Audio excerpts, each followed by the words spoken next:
Sule jatuh hati ke Santika Fauziah gegara tak pernah marah.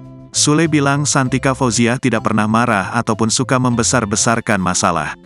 Sule tak segan memuji sifat Santika Fauziah padahal baru dekat sekitar 1 bulanan. Hal ini disampaikan Sule saat menjadi bintang tamu di Pagi-Pagi Ambyar. Rupanya Santika Fauziah yang tak pernah marah dan enggan cari ribut pun membuat Sule jatuh hati.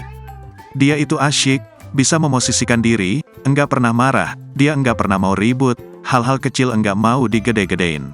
Dia umur di bawah, tapi pikiran dewasa, puji Sule. Dia orangnya sopan, bisa memosisikan dirinya sebagai wanita dan bisa menjaga marwahnya sebagai perempuan. Dia itu selalu kalau ngobrol yang diomongin bukan orang lain, ya tentang kekurangan dia. Tetap jadi diri kamu yang sekarang.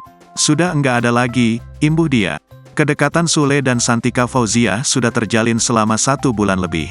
Jadi awalnya itu dia kerja kantoran, kalau media bilang TikToker atau selebgram, bukan. Tiba-tiba dia ada mulai live di TikTok pertama kali. Saya scroll, akhirnya ngalir gitu saja sampai sekarang, kenang Sule.